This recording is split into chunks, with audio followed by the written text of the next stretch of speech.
How's it going? I'm Visionary. This is Visionary Decks, and today we're taking a look at day 2 of card reveals, starting off with the brand new champion, Nilah. All right, here we go. It's the brand new trailer. Now, it looks like she's in Bilgewater. Okay, I was going to be disappointed. I know a lot of people were saying she'd probably be from Runeterra, but right off the bat, it looks like Slipstream is a card she creates. Kind of had a feeling that was going to be the case. We saw it revealed yesterday from the elusive guy, but obviously her art is on the card, so kind of makes sense that she creates it. And it looks like she creates it on attack in the top 6 cards of your deck. And her level up is you've drawn 16 cards? Wait, they rotated Twisted Fate for this? Nah, man.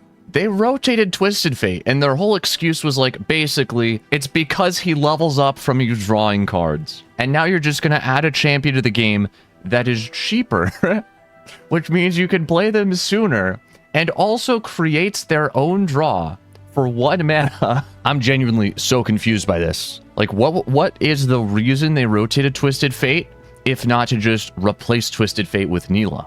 That's kind of disappointing, is it? Like, Twisted Fate was a cool champion. I thought I was gonna like Nilah, but now I'm kind of starting to hate her just for taking Twisted Fate away from me. But all right. Let's see how she plays. So obviously she's just a very draw-focused champion. Let us test them. And that guy's got a way deeper voice than I thought he would. Was that the little guy? That was the 2/2 elusive? Looks like we do have a new 4-drop. Updraft. Oh, great. Here we go. Wait, hold on. We're going to do a lot of pausing. Updraft. Shuffle a card into your deck and reduce its cost by 1. Okay. I mean, all right. So you're saying Evil K. What you're saying is Evil K. All right, so this guy's a 4 mana 2/1. Terrible stats. So whatever this updraft thing is, it better be good. When I'm summoned, updraft your hand. Wait, like your entire hand? When I'm summoned, updraft your hand to grant me +1/+1 for each card updrafted and draw. That doesn't make sense. This is the best draw card that has ever... This is nuts. I mean, let's just say on average you have, in a decent game, turn 4. You start with 4 cards, right? You draw 1, 2, 3, 4. Let's just be generous and say you lost one of those cards and you kept the rest in your hand. This guy... This guy is taking those 7 cards on turn 4 and he is drawing 14. That's an instant level up. That's like an instant level up for Nilah, because she's already seen you draw 2 if you played her on turn. Do I not understand this correctly? Like, wait. When I'm summoned, updraft your hand. Updraft says shuffle a card, but he says updraft your hand. Okay, no. I'm an idiot. I was not real. Okay. What this only draws 2. This does not draw 2 for each card you updraft. Okay, that makes so much more sense. I thought this was drawing 2 for every card in your hand. Never mind. Okay, I was living in an alternate timeline where this guy drew you 14 cards, and he just casually reduces the cost of your entire. I mean, he reduces the cost of your entire hand. That is pretty crazy. This is so interesting. We'll come back to this guy. Let's keep watching the rest of the trailer. Let's see how Nilah herself actually works. So, I mean, he should... I mean, I'm sure we can see here. He only draws 2, right? I should have just kept watching. that makes so much more sense. I mean, he's a pretty cool card. I feel like replace your entire hand with 2 is not the greatest ability, but he's not bad. He's not bad. All right, here's the level up. Sliding down a tentacle. I like it. And here is Nilah level 2. What do we got? 3/4 with Brash. She does start out as a 2/3, which I would say is decent stats for a 2-mana card. Attack, create a Slipstream in the top 6 cards of your deck. Deal 2 damage to all enemies and the enemy nexus. Oh, but they cannot drop below 1 health. Okay, I mean, that's not, that's not bad. That's kind of cool. I like this, like, playstyle of dealing damage, but not killing things. For a 2-mana unit, not a bad ability. You probably just play her with, like, I don't know, P and Z, and you just remove the entire enemy board's HP, and then you finish them off with a cost griff. I like it. I like the play style. It's interesting. It's a little bit new. Also, this song in the background is going crazy. All right. She does have a boat, it looks like, because that did draw. Yeah, that did draw Nilah. And her champion spell is, of course, the broken 1-mana spell. I forget what it's called. Formless Blade.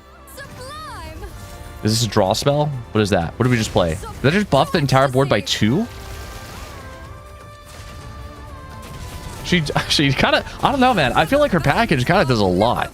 Compared to most champions, she's got a lot going on. This is very... I still don't know how I feel about her replacing Twisted Fate, man. He took Twisted Fate away from us. All right, let's move on to the actual card reveals. We've finished the trailer. Let's take a look at the cards themselves. So, starting off with Nilah, I know we just took a look at her trailer, but now we can actually, like, talk about her because the trailer isn't playing in the background. I think she's definitely an interesting champion. It's hard for me to figure out, like, how good she actually is going to be because she's a 2-3 with Brash. When that comes down on turn 2, all it takes is for the opponent to play another 2-3, and then she can't really attack unless you're playing, like, a deck full of buffs. I don't know, maybe Demacia wants to play with her, maybe Ionia, I guess. I feel like she's not going to be able to attack as much as you want her to, which is just kind of...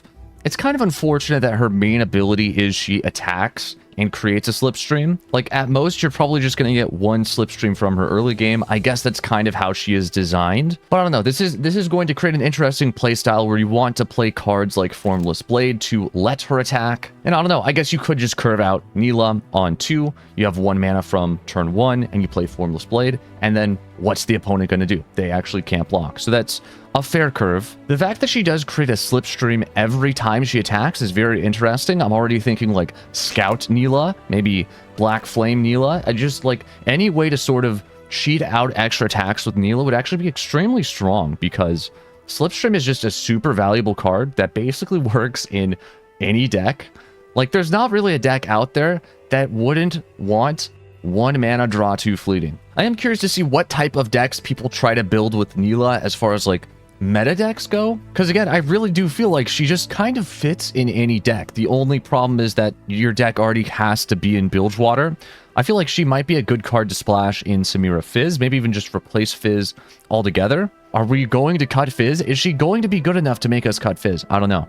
We'll have to see. I guess just Nilah Fizz on its own has got to be a good combo as well. Now, level 2 Nilah is super interesting because it does look like she deals 2 damage to all enemies before they get a chance to block, right? So that sort of does solve the problem of her having Brash and not really being able to attack against most decks. I do feel like you're not going to level her up most games until you've already won. Like, if you were able to draw 16 cards total, those cards were probably good enough to get you the win. So I feel like we're never really going to be seeing level 2 Nilah, except for maybe like the first few days of the expansion, just because people are still trying to figure out how to play. But like once people are actually good at the game and winning games, there's no way Nilah has enough time to level. Like 16 cards is a lot of cards, even with Slipstream. I still don't know exactly how I feel about her, but I feel like she's kind of weak. I feel like she doesn't really do that much. She really doesn't seem like the kind of champion that you play because her ability is cool. She's just one of the champions you play because she like gives you a card and then you let her die. Yeah, I don't know. I mean, time will tell just how good Nilah is. I'm feeling like a B tier for her right now. She's not bad per se. She's definitely a cheap champion. You're not going to like complain about having extra slipstreams in her deck or in your deck. But I feel like the payoff of leveling her up just isn't good enough, and only creating slipstreams is not quite enough to make her like a full champion that is worth taking up the champion slot in your deck when you could just play cards like Vikrash. She's really just feeling like a fairly mediocre champion, slightly above mediocre. B tier for me. Also, by the way, I'm moving the elephant guy up to S tier because I did not fully understand how he worked last video. Now that I understand just how many elemental spells there are, this guy's definitely S tier. Let's move on to the next card, shall we? Joy Unending, a 3-mana burst spell from Bilgewater. It is elemental, and it says give allies +1/+0 this round, and heal damaged allies 2. Interesting. Okay, so this seems kind of like a card that's meant to counter Nilah, strangely enough. I assume this is like mainly being put in the game to have a way to counter cards like Formless Blade, level 2 Nilah, things that like lower your HP. I don't know how Nilah can be good if they simultaneously release this card. This is a very good card. 3 mana, heal damaged allies too, and like, this is the thing about this card is it's good on attack and it's good on defense. I'd actually say it's amazing on defense. I would say it's amazing on defense, but it's like, it's a double-sided card. It's a card that you can play no matter how the game is going for you, basically. It obviously does seem like this card is sort of meant for mid-range decks or decks that swarm the board. You want to have a lot of units. The more units you have, the more value you get out of this card. But like, for 3 mana, this is not bad at all. Bilgewater has never really had like any combat tricks. This seems like the first actual combat trick Bilgewater has ever gotten. Is that true?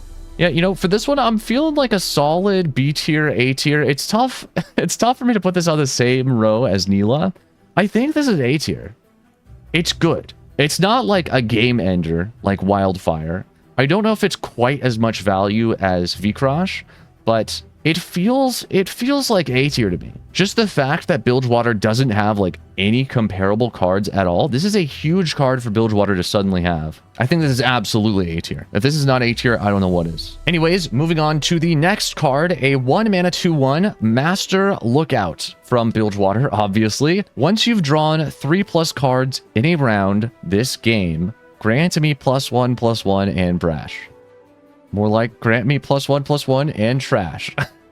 Yeah, this is F tier. This is absolutely F tier. Once you've drawn 3+ cards in a round, I guess basically he levels up once you've played a Slipstream. You know what? I'll move him up to D tier. I guess he works with Slipstream.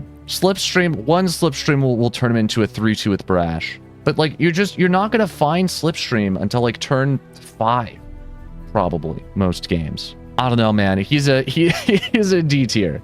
He is a D tier for me. We'll leave him a D tier. Moving on to Dedicant of the Challenge. This is the guy that we already saw that I absolutely misunderstood. Thank goodness he does not draw 14. He definitely seems like a decent card either way. Just the fact that he basically grants himself +1/+1 for every card in your hand. I do feel like he's got to be insane with Bard. Like, Bard Bilgewater is looking really nice right about now.